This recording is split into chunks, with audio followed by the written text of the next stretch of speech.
Al-muwalat.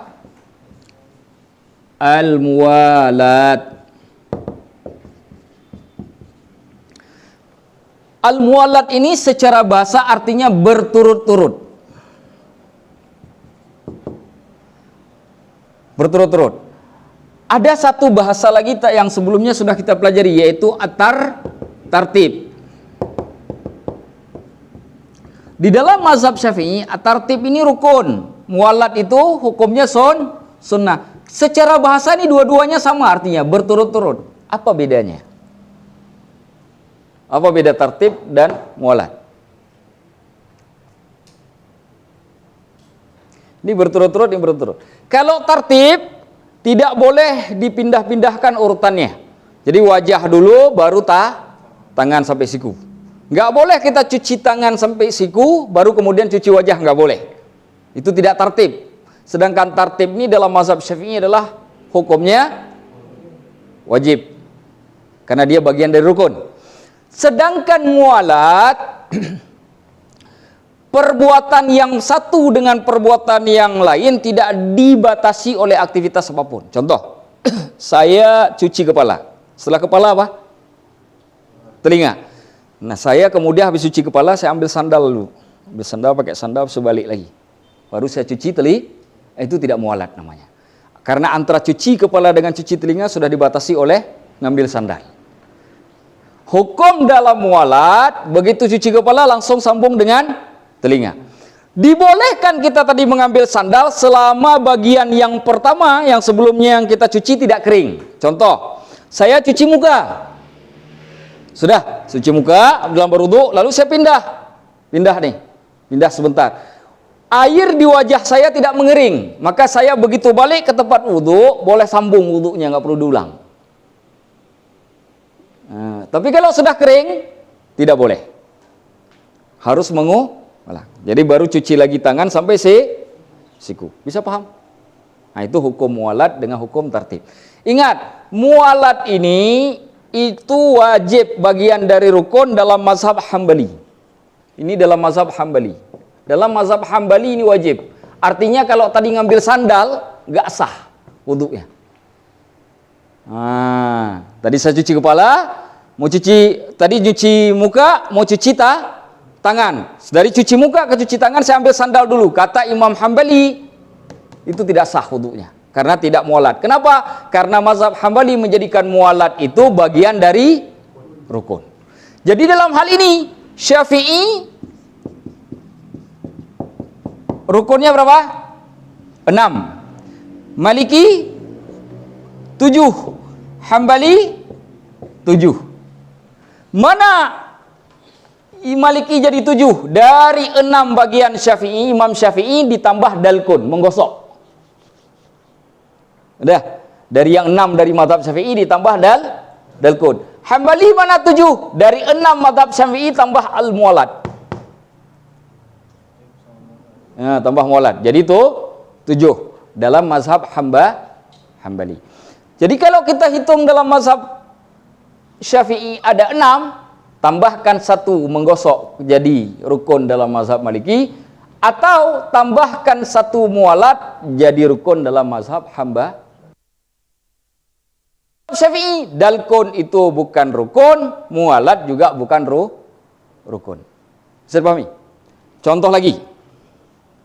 Kita lagi basuh wajah, tiba-tiba ada orang tabrak mobil. Kita berhenti sebentar melihat. Apa itu ya? Nah, gitu kan? Apa itu? Nah, itu sah wudunya. Nanti balik lagi ke keran, nggak perlu lagi ngulang dari awal. Boleh langsung cuci tangan sampai siku. Dengan syarat air yang mencuci bagian sebelumnya tidak sampai kering.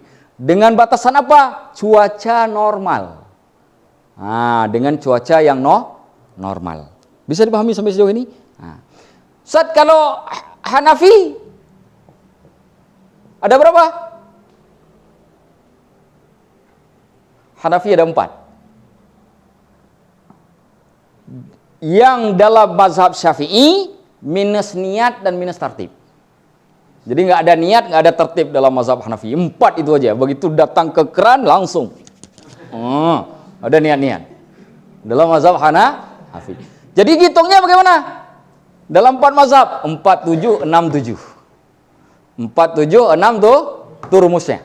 4 rukun dalam mazhab Hanafi, 7 dalam Malik, 6 Syafi'i, 7 Hamba. Ini yang kita pakai. Nah, karena ini yang kita pelajari yang 6 itu. Cuma ini sekedar tahu saja. 4, 7, 6 tuh 7. Bisa paham sampai sini? Nah, saya ulang sekali lagi. Apa beda tartib dengan mualat?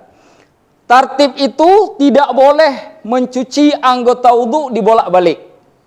Gak boleh mencuci kepala dulu daripada tangan sampai siku.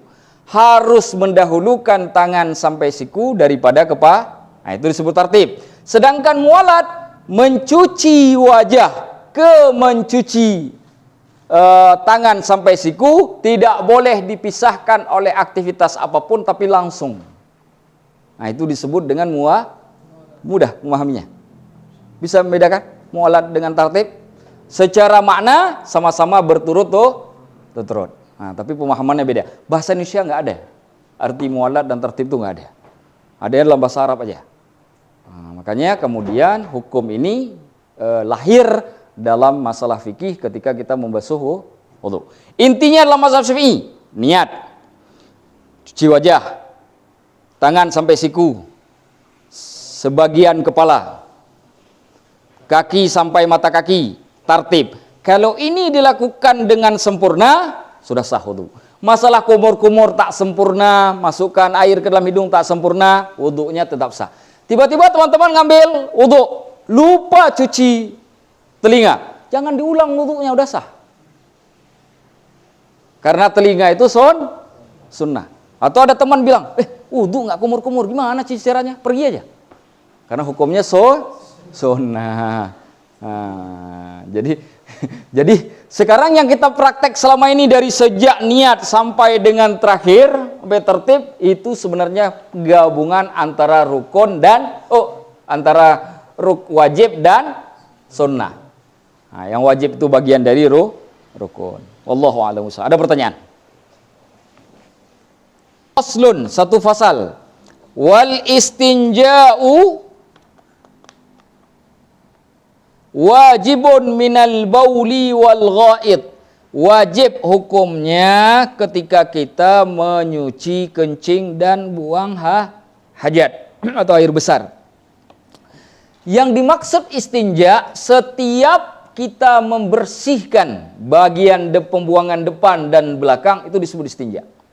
Walaupun menggunakan air sekalipun. Karena ada pemahaman begini, yang namanya istinja itu pakai batu. Seakan pakai air itu bukan istinja. Enggak, setiap pembersihan baik dengan air atau apapun yang dicuci bagian depan, bagian belakang dari tempat pembuangan itu disebut istinja. Kata istinja berasal dari kata najayanju. Najayanju itu artinya selamat, melepaskan diri. Istinja artinya usaha untuk melepaskan diri.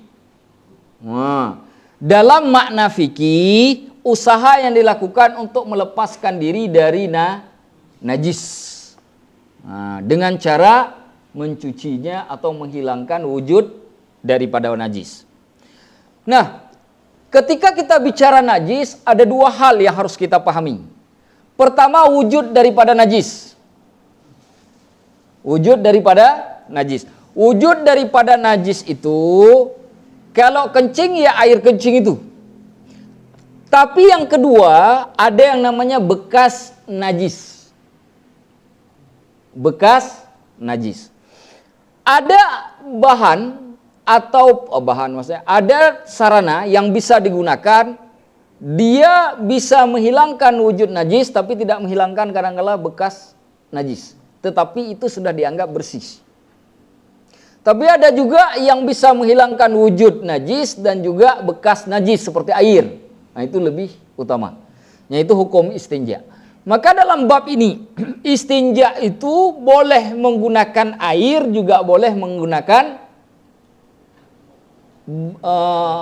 sarana-sarana yang lain. Contoh sarana lain yang boleh digunakan menggunakan batu. Menggunakan batu. Yang paling disenangi menggunakan 3 batu sekaligus. 3 batu. boleh menggunakan satu batu asalkan punya 3 sudut yang berbeda, dengan catatan ketika kita membersihkan dari satu sudut batu, maka sudut batu itu tidak lagi mengena tubuh kita. Karena kadang terlalu kecil ngambil batunya, segede ini batu misalkan.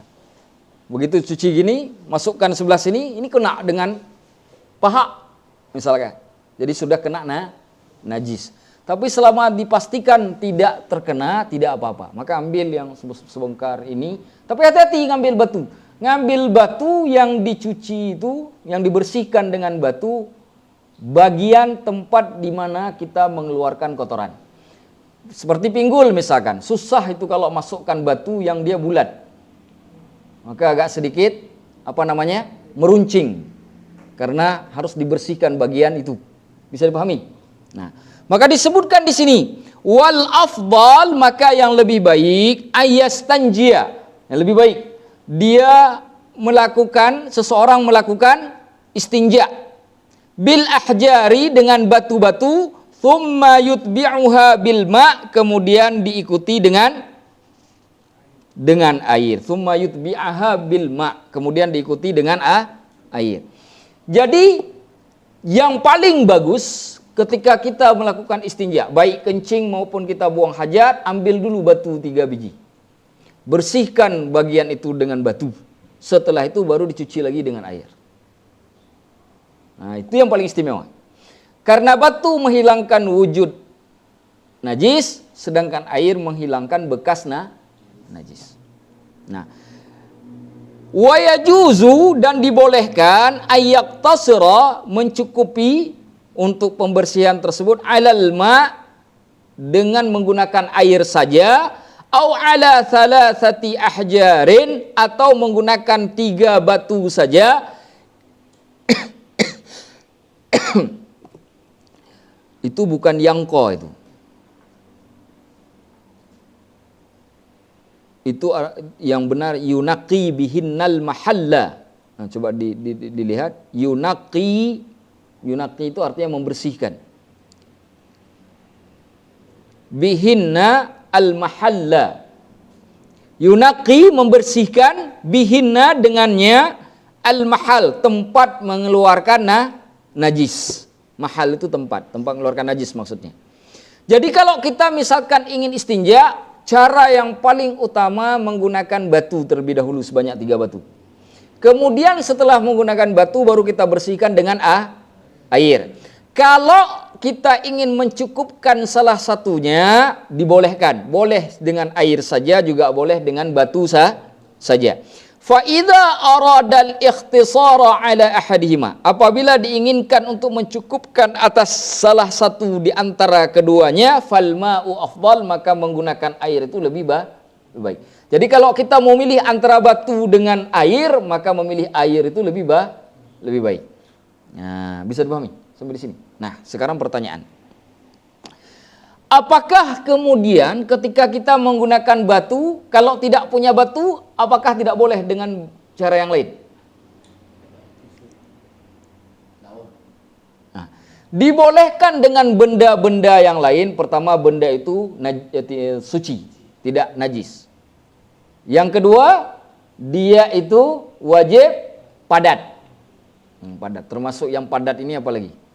Batu apa lagi? Daun. Oh, kayu entah robek itu kulit nanti. Robek kulit itu nanti. Kelereng. Subhanallah. Ini daun kering. Daun kering. Ada yang mengkiaskan tisu. Selama tisunya tidak boleh basah. Yang ketiga, tidak boleh basah kecuali dengan air keringat. Ambil batu, lalu sengaja dicuci, batunya masih basah, lalu bersihkan, tidak sah. Kenapa? Karena pada batu tersebut ketika dibasahkan mengalir kotoran tersebut membasahi batu. Maka tidak sah lagi.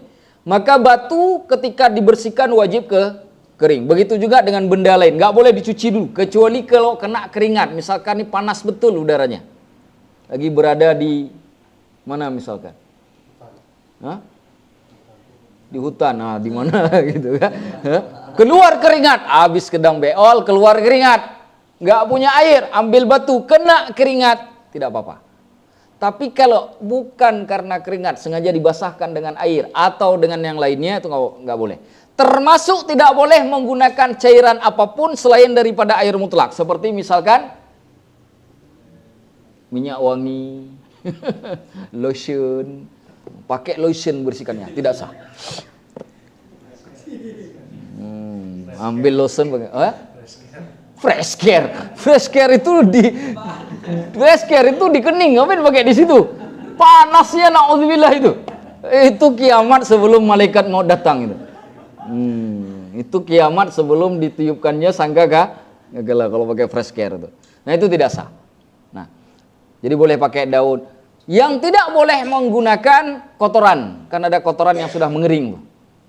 Kotoran sudah mengering diambil untuk bersihkan, nggak sah, karena kotoran itu najis. Juga tidak boleh menggunakan tulang apapun itu nggak boleh pakai. Kenapa nggak boleh pakai tulang? Apa hikmahnya? Karena tulang itu makanan dari saudara kita dari bangsa jin. Coba bayangkan, habis kita bersihkan itu dia yang makan. Kasihan betul dia ini. Kasihan betul gitu. Jadi janganlah tulang dipakai buat istinja. Udah kita cuci kencing kita dengan tulang, kita lempar ke belakang rumah, datang jin mau dimakan. Begitu dimakan, kenapa baunya beda? Tadi dia mikir macam bau rendang, sekarang kok baunya sudah dipikir sudah basi. Padahal bukan, gara-gara asraf pakai. Misalnya, jadi tidak boleh. Tidak boleh memakai. Nah, pada hukum istinja, perhatikan, kalau mau memilih batu daripada air harus terpenuhi 8 syarat. Kalau nggak ada 8 syarat ini tidak sah. Harus terpenuhi 8 syarat. Disebutkan di dalam kitab Kashfud Duja bi Syarhi Safinatin Najah. Safinatun Najah itu karangan Syekh Salim bin Abdillah. Sudah, Habib Salim bin Abdillah. Apa 8 syarat itu? Saya bacakan. Pertama, syarat kalau menggunakan batu. Pertama, ayyakuna bi thalathati ahjarin, harus menggunakan sebanyak 3 batu atau 3 sudut batu kalau batunya cuma 1. Boleh 3 batu, lebih afdal. Atau juga boleh 1 batu tapi 3 sudut, dengan penambahan tidak boleh sudut yang lain kemudian mengotori kulit kita. Sudah bisa dipahami? Yang kedua, ayunqiyal mahal, harus membersihkan tempat keluarnya kotoran, najis. Dengan catatan, kalau misalkan kencing itu tidak sampai di wilayah kulub, disebut dengan hasyafah itu. Tapi kalau sudah ngerembes ke samping-samping itu nggak bisa lagi, nggak sah dengan batu, wajib dengan air. Selama masih di dalam kulub. Kalau air besar masih di dalam bagian pinggul yang kalau kita tutup pinggul kita dia menempel. Paham? Saya ulangi. Kalau air besar dia di bagian pinggul yang kalau kita tutup dia menempel. Kalau sudah ngelumur keluar, nggak boleh lagi pakai batu, wajib pakai air. Itu syarat yang kedua tuh. Sudah ditulis, bisa nulis pakai bahasa sendiri. Susah betul merangkainya tuh. Tulis pakai bahasa sendiri. Nah, tidak keluar dari tempat pembuangan. Ya. Nah, kalau bagian belakang itu disebut dengan safhah, kalau bagian depan disebut hasyafah. Sudah. Yang ketiga, alla yajiffan najis. Najisnya tidak boleh kering. Tiba-tiba udah buang hajat, sejam ditunggu, nggak dibersih-bersihkan sampai kering di situ, baru ngambil batu istinja, tak sah. Tak sah. Kalau sudah kering wajib pakai air. Nah, kalau sudah kering pakai air. Tapi Ustadz, bagaimana sudah kering tapi nggak ada air? Caranya cuma satu. Apa caranya? Jangan biarkan dia kering. Maka bersegeralah cari. Kan ada juga orang bertanya, Ustadz, mau gimana udah tiba-tiba udah kering tapi airnya nggak ada? Makanya jangan bikin kering. Begitu sudah keluar langsung bersihkan. Jangan sampai, karena harus cari air setelah itu. Susah kan? Yang ketiga, tidak boleh kering. Yang keempat, wala yang takil, tidak berpindah. Tidak berpindah itu artinya tidak ngelumer tuh dari tempat yang keluar tadi tuh, yang sudah saya sebut tadi tuh. Kalau kencing sudah membasahi atas kulup atau sudah membasahi bagian pinggul, sudah keluar tuh dari bagian itu, maka sudah tidak sah lagi pakai batu. Harus pakai air. Sudah berapa itu? 4. Yang kelima, wala yatra'u alaihi akhar, tidak bercampur dengan barang atau hal-hal lain yang berada di luarnya, seperti bercampur dengan air, ya, kan bercampur dengan air. Najis itu tidak bercampur dengan air. Walaupun najis itu sendiri berair, tetapi tidak boleh dicampur dengan air yang di luar dari tempat habitatnya. Nggak boleh. Kalau sudah bercampur dengan air, maka wajib dicuci dengan air. Nggak cukup lagi dengan istinja dengan batu, harus istinja dengan air. Sudah.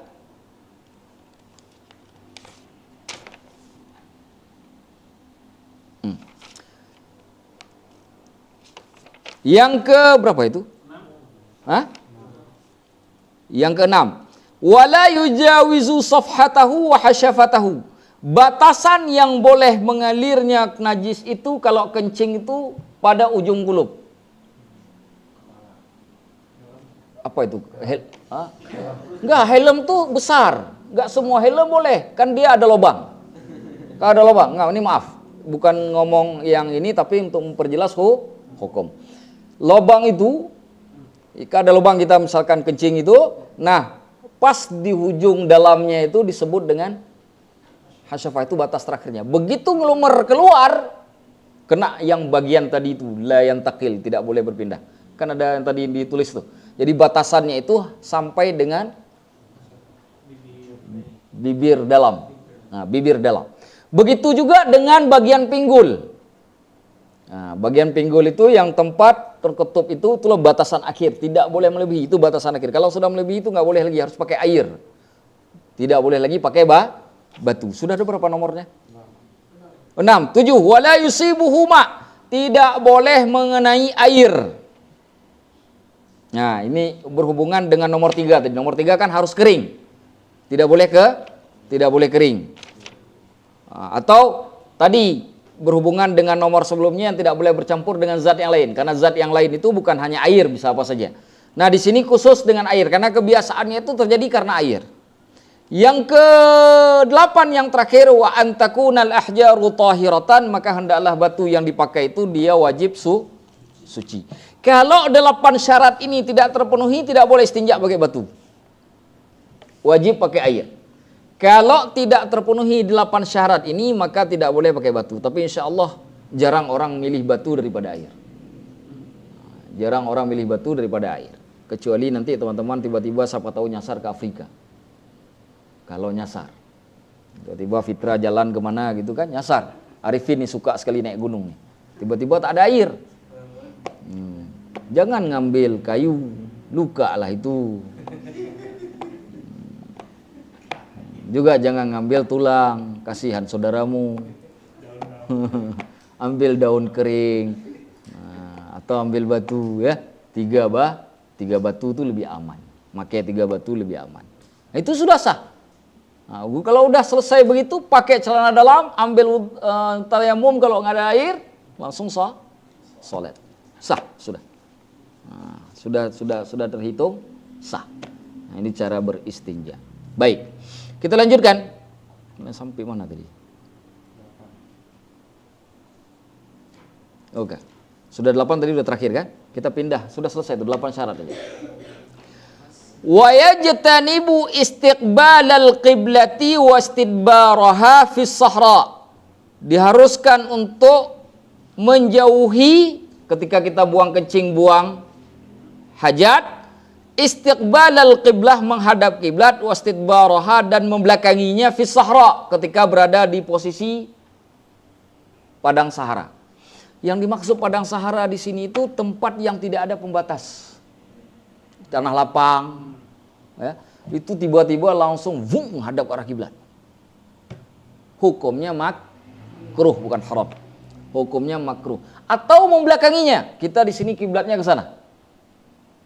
Lalu tiba-tiba kita kencing di tanah terbuka, yang nggak ada pembatas, nggak ada satupun dinding di depan kita, menghadap ke arah kiblat. Nah, geser dikit. Arah Israel nggak apa-apa. Dengan arah Ka'bah. Arah Israel saja. Jangan ke arah So, bagaimana kalau kiblatnya itu kiblat dulu, bukan kiblat sekarang. Kiblat dulu itu Baitul Maqdis. Nah, ada dua pendapat. Sebagian ulama mengatakan kalau menghadap ke arah Baitul Maqdis kiblat yang lama, itu hukumnya makruh. Sebagian berpendapat hukumnya mubah. Dua. Tapi yang dimaksud kiblat di sini yang tidak dibolehkan itu adalah Ka'bah yang ada di Makkah. Tidak boleh menghadap ke Ka'bah, tidak boleh membelakanginya. Dan itu ada hadisnya. Mana ini sini hadisnya? Coba saya lihat.